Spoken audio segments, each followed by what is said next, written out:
Hello dear students, तो कैसे हैं आप सब। Welcome back in my YouTube channel HB teaching track.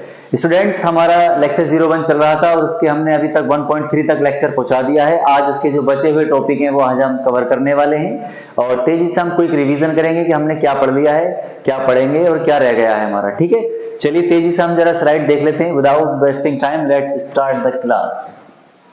देखिए, ये हमारा फर्स्ट स्लाइड थी हमारी। इसमें हमने आपको 30 पॉइंट बताए थे कि हमें क्या क्या पढ़ना है। हमें पढ़ना था पुष्प की संरचना, जो कि हम पढ़ चुके थे। पुष्प में लैंगिक जनन की प्रक्रिया हम पढ़ रहे थे, जिसमें हमने सबसे पहले डिस्कस किया था बीजाणु जनन। ठीक है, स्पोरोजेनेसिस। उसके बाद हमने डिस्कस किया था गैमेटोजेनेसिस और तीसरे नंबर पर हमने पढ़ा था पॉलिनेशन यानी कि परागण। उसके बाद निषेचन। हमारे आज के जो टॉपिक है वो है हमारे निषेचन और भ्रूणीय परिवर्धन। आज ही हम दो टॉपिक कवर करेंगे, तो तेजी से नजर डाल लीजिए स्लाइड पर ताकि आपको रिमाइंड हो जाएं चीजें। देखिए, ये पुष्प का स्ट्रक्चर था आपका। इसमें हमने इसके पार्ट्स पढ़े थे। उसके बाद कुछ अदर पार्ट देखे थे हमने फ्लावर के, और उसके बाद हमने गैमेट्स की पोजीशन देखी थी, फ्लावर में कहाँ होती है।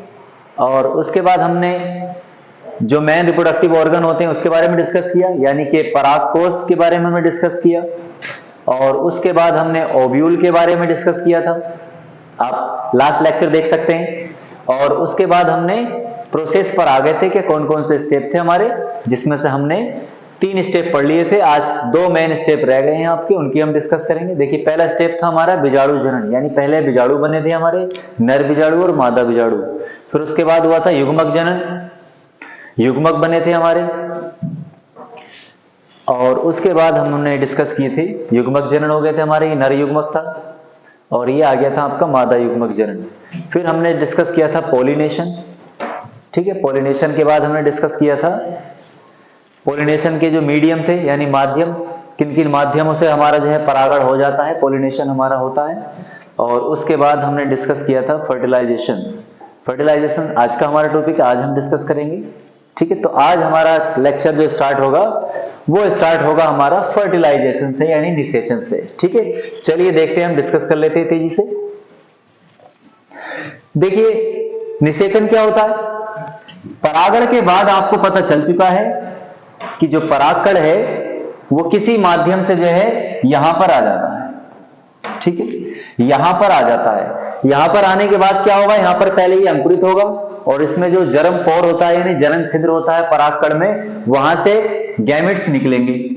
जैसे ये यहां पर दिखाए भी गए हैं, ये एंटर करेंगे। ये हैं आपके परागकण यानी कि पोलन ग्रेन्स, ये यहां से इसमें एंटर करते रहेंगे और धीरे धीरे यहां पर एक पराग नलिका जिसको हम पोलन ट्यूब बोलते हैं, इसके थ्रू ये अंदर एंटर करते रहेंगे। और यहां पर जो आपका बना हुआ है वो बना हुआ है भ्रूण कोश, और भ्रूण कोश के अंदर ही ये एंटर करेंगे। ठीक है, तो चलिए हम पहले डिस्कस करते हैं कि व्हाट इज फर्टिलाइजेशन यानी कि निषेचन क्या होता है।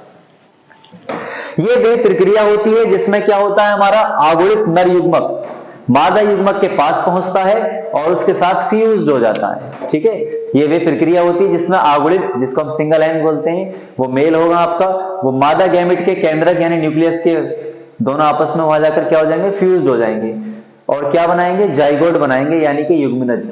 तो ऐसी प्रक्रिया जिसमें नर युग्मक मादा युग्मक के पास जाकर फ्यूज्ड हो जाता है और एक 2n स्ट्रक्चर बनाता है जिसको हम जाइगोट या युग्मनज कहते हैं। इस प्रक्रिया को ही हम क्या कहते हैं, निषेचन कहते हैं। That is known as fertilisation.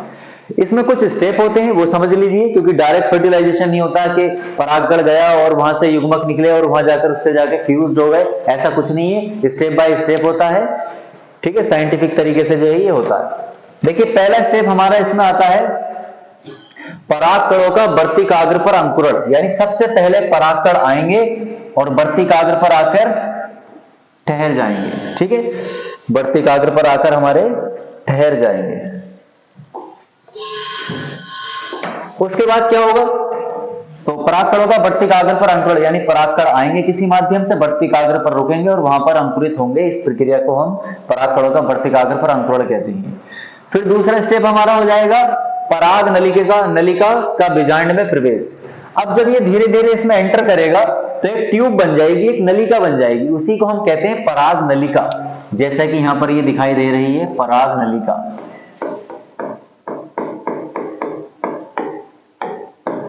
जिसको हम बोलते हैं पोलन ट्यूब। ठीक है, इसके थ्रू ये धीरे धीरे जो है अंदर एंटर कर जाएंगे, तो ये हो जाएगा आपका पराग नलिका का बीजांड में प्रवेश। और ये 3 टाइप का आपका होता है, यानी बीजांड जो आपके परागकण है यानी युग्मक है वो आपके 3 तरीके से इसमें एंटर कर सकते हैं। अगर मैं इसको थोड़ा बाहर की साइड में बनाऊं तो आपका बीजांड का कुछ स्ट्रक्चर इस तरीके से होता है। आपको पीछे दिखाया ये आपका बीजांड हो जाता है। बीजांड के अंदर होता है भ्रूणकोश, और भ्रूणकोश के अंदर होती हैं आपकी 7 कोशिकाएं। ठीक है, तो ये वाला भाग जो कहलाता है हमारा निभाग कहलाता है। ठीक है, चैलेजा जिसको बोलते हैं। और ये हमारा कहलाता था माइक्रोपाइल, यानी कि बीजांड द्वार कहलाते हैं ये। ठीक है, तो यहां जनरली जो है आपके परागकण के जो युग्मक हैं वो यहां से एंटर करेंगे। ठीक है, बीजांड द्वार द्वारा, तो इसे ही हम कहते हैं पोरोगेमी। यानी अगर पोर यानी बीजांड द्वार के द्वारा जो है ये युग्मक एंटर करेंगे तो इसको हम बोलते हैं पोरोगेमी या बीजांड द्वारी प्रवेश बोलते हैं इसको। दूसरा तरीका है चैलेजोगेमी, यानी चैलेजा से एंटर करेगा तो चैलेजोगेमी हो जाएगा आपका, जिसको हम हिंदी में बोलते हैं निभागी प्रवेश। और एक होता है मीजोगेमी, यानी बीच में से अगर एंटर कर जाए तो मध्य प्रवेश बोलते हैं इसको। ठीक है, तो ये 3 आपके जो होते हैं प्रवेश होते हैं आपके। एक हो जाएगा आपका जो जनरल वाला होता है बिल्कुल बीजांड द्वारी प्रवेश, बीजांड द्वारी प्रवेश। और एक आपका एंटर होगा यहीं से डायरेक्ट यहीं के यहीं भित्ति को जो है तोड़कर एंटर कर जाए, तो ये आपका हो जाएगा निभागी प्रवेश, चैलेजा में से जो एंटर करेगा। और एक यहाँ बीच में से भी साइड में से भी एंटर कर जाता है, यहां से आकर यहां से एंटर कर जाए। तो 3 तरह से जो है पराग नलिका जो है बीजांड में एंटर करती है, यानी कि युग्मक एंटर करते हैं। ठीक है, तो परागकणों का वर्तिकाग्र पर अंकुरण होगा, फिर पराग नलिका का बीजांड में प्रवेश होगा, और फिर पराग नलिका का भ्रूणकोश में प्रवेश हो जाएगा। जब यहां पर आ जाएंगे तो ये अंदर एंटर कर जाएंगे, यानी जो भ्रूणकोश की संरचना है हमारी वो कुछ इस तरीके की होती है। और जो 2 युग्मक हैं आपके, मैं अलग कलर से दिखा देता हूं आपको, वो आपके यहां पर एंटर कर जाएंगे। सही है, फिर उसके बाद क्या होगा, नर और मादा युग्मक का संलयन हो जाएगा, यानी यहां पर 2 युग्मक हैं आपके, एक युग्मक तो इसके साथ अटैच हो जाएगा और ये स्ट्रक्चर फिर हो जाएगा 3n, और एक जो है आपका ये बीच वाली जो एक्स सेल है इसके साथ फ्यूज हो जाएगा। और यही आपका जो है रियल फर्टिलाइजेशन है, यही आपका क्या है, रियल फर्टिलाइजेशन कहलाता है हमारा, यानी कि निषेचन। ठीक है, और इसके साथ कंबाइंड होना ये कहलाता है आपका त्रिसंलयन। ठीक है, तो 2 दोहरा निषेचन भी बोलते हैं इसको, डबल फर्टिलाइजेशन, क्योंकि यहाँ 2 बार निषेचन होता है, एक 2n के साथ कंबाइंड होकर 3n बनाता है और एक ये। ठीक है, जाइगोट जो बनेगा वो यहां पर बनेगा आपका। तो ये थे हमारे प्रवेश करने के तरीके। ठीक है, अब हम आगे डिस्कस करते हैं। ठीक है, ये 4 हमारे हो गए, हमने देख लिया किस तरीके से एंटर करता। आगे एक डायग्राम हो रहा है, उससे थोड़ा सा क्लियर और हो जाएगा आपको।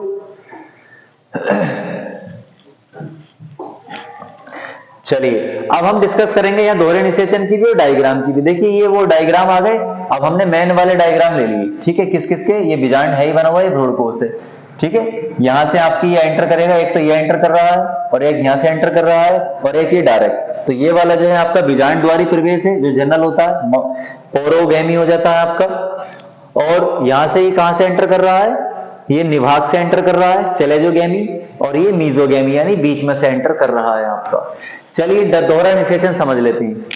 इस प्रक्रिया की खोज सबसे पहले किसने की थी, एस नवाचिन ने की थी और लिली के फूलों में की थी। ठीक है, ये लिली एक फ्लावर होता है। हम जानते हैं कि जब 2 केंद्रक भ्रूणकोश में यानी एम्ब्रियो सैक में एंटर करते हैं, प्रवेश करते हैं, यानी 2 युग्मक यहां पर आ जाएंगे आपके।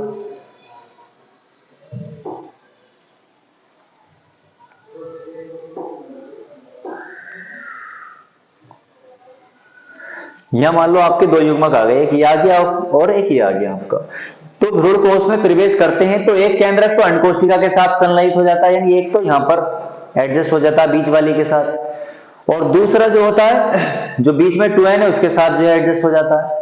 तो इसमें लिखा हुआ है एक केंद्रक तो अंड कोशिका के साथ संलयित हो जाता है जिसे निषेचन कहते हैं, फर्टिलाइजेशन, और जबकि दूसरा केंद्रक जो है मध्य में उपस्थित 2n से जुड़कर 3n संरचना बनाता है जिसे हम कहते हैं भ्रूणपोष यानी कि एंडोस्पर्म।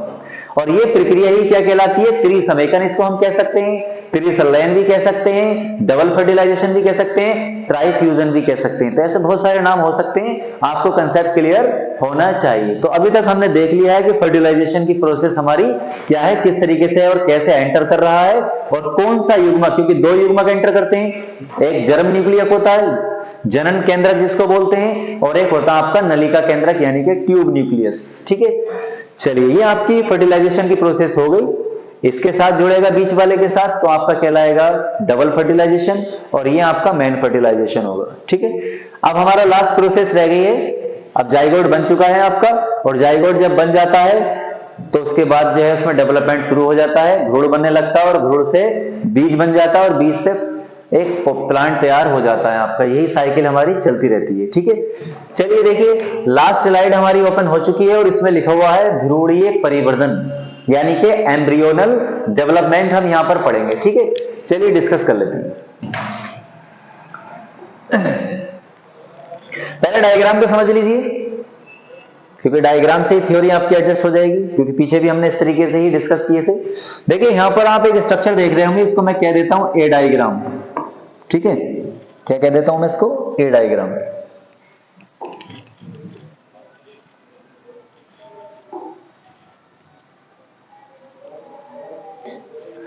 ये है हमारा ए डायग्राम, और ये है हमारा जाइगोट। ये स्ट्रक्चर क्या है हमारा? ये जाइगोट है हमारा।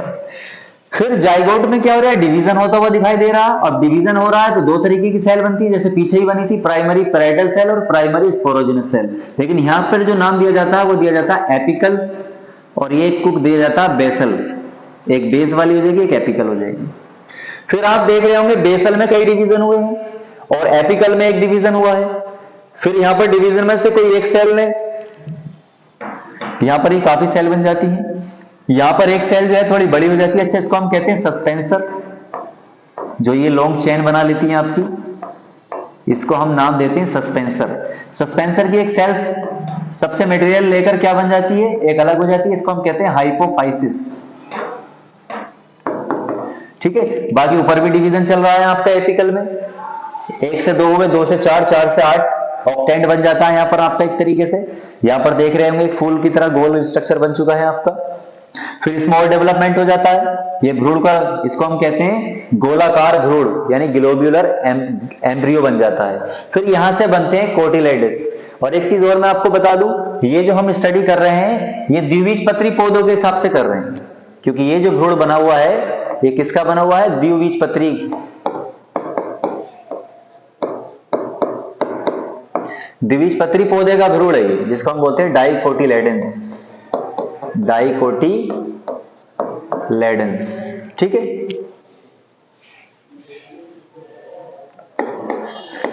एक बीजपत्री का भी जो है इसी बेस पर हो जाता है हमारा, ज्यादा फर्क नहीं होता है। चलिए थ्योरी देख लेते हैं। अब डायग्राम हमारे दिमाग में थोड़े से सेट हो चुके हैं, और हम इससे थ्योरी को मैच करते हैं। निषेचन के बाद एक युग्मनज निर्मित होता है, यानी ए डायग्राम की बात चल रही है, जो अपने चारों ओर एक मोटी कोशिका भित्ति निर्मित करके ऊस्पोर बनाता है। यानी ये थोड़ा सा डेवलप्ड होकर, थोड़ा ताकतवर बनकर ऊस्पोर कहलाता है। इसको हम ऊस्पोर भी कह सकते हैं। इसमें एक विभाजन के बाद क्या होता है? 2 सेल बनती हैं आपकी, एक एपिकल और एक बेसल। ये बन गई हमारी, ये हो गया हमारा बी डायग्राम। और उसके बाद बेसल में लगातार कई डिवीजन होते हैं, और उसके बाद 8 से 10 कोशिकाएं निर्मित हो जाती है, जिसे हम कहते हैं सस्पेंसर। ये आ गया हमारा सी डायग्राम, सस्पेंसर। ठीक है, उसके बाद क्या हो रहा है? जबकि एपिकल में पहले 4 और बाद में 8 सेल की एक संरचना बन जाती है, जिसे गोलाकार भ्रूण यानी ग्लोब्यूलर एम्ब्रियो कहते हैं। यानी इसकी बात चल रही है, यहां पर आ गए हम। ये डी डायग्राम है हमारा, और ये है हमारा ई डायग्राम, यानी इस स्ट्रक्चर की बात चल रही है, जिसको हम ग्लोब्यूलर एम्ब्रियो बोलते हैं। शॉर्ट में मैं लिख देता हूं GE। उसके बाद निलंबक की एक कोशिका संरचना में अलग होकर चुस्कांक की तरह कार्य करती है, सक्सेसर की तरह काम करती है, यानी ये चूस लेती है उसका मटेरियल न्यूट्रिशंस। ये हाइपोफाइसिस बोलते हैं इसको। जो विभाजित होकर मूलांकुर का अग्रभाग बनाती है, बाद में क्या बनाती है, मूलांकुर का अग्रभाग, टिप बनाती है उसकी। जबकि एपिकल की जो आदि कोशिकाएं होती है वो क्या बनाती हैं, अब एपिकल वाली सेल्स की बात कर लें, इसमें से आदि कोशिकाएं बीज पत्र और मूलांकुर बनाती हैं, और आदि कोशिकाएं क्या है, प्रांकुर यानी प्लूम्यूल बनाती हैं। और वृद्धि करके भ्रूण कैसा दिखाई देता है, थोड़ा हार्ट शेप दिखाई देता है।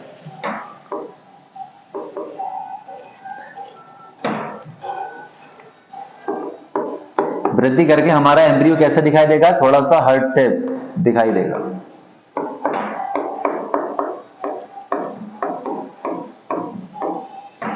ठीक है, थोड़ा हृदय या नाल के आकार की भी हम कह सकते हैं।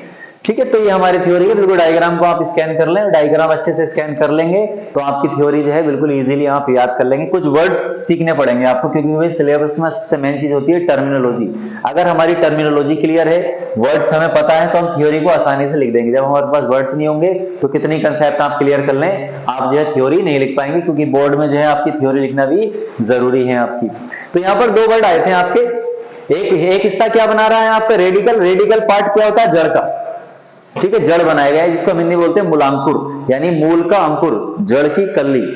और दूसरा होता है प्लूम्यूल यानी प्रांकुर, ये तना बनाएगा हमारा। ठीक है, तो ये हमारी थ्योरी हो चुकी है। मैं इसको थोड़ा सा और एक्सप्लेन कर देता हूं आगे।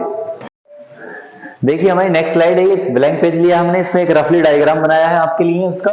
और ये जो सारा काम हो रहा था, यानी ये जो आपका एम्ब्रियो बना है अभी अभी,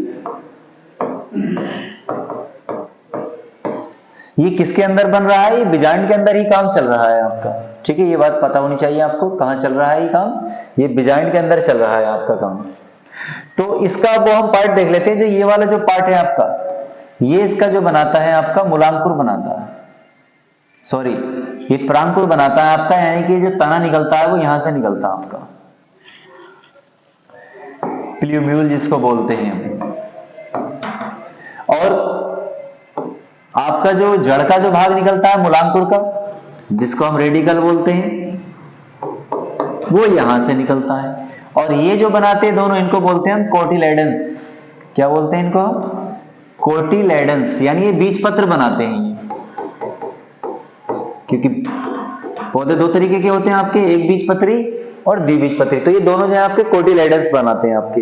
तो मैं सीखने वाली बात यह है कि कौन सा पार्ट जो है मूलांकुर वाला, यानी जड़ कहां से निकल रही है, और आपका प्लूम्यूल की टिप कहां से निकल रही है, ये आपका जानने वाला है। ठीक है, तो ये हमने जो है इस चैप्टर का बेसिक सिलेबस डिस्कस कर लिया है। अब इसके कुछ छोटे मोटे क्वेश्चन जो रह जाते हैं, जैसे टाइप्स ऑफ ओव्यूल्स, यानी बीजांड के प्रकार, और परागकण की संरचना तो इसमें आई गई है, और कुछ छोटी छोटी टिप्पणियां होती हैं, बहुभ्रूणता, प्रसुप्त अवस्था, और सत्य और असत्य फल।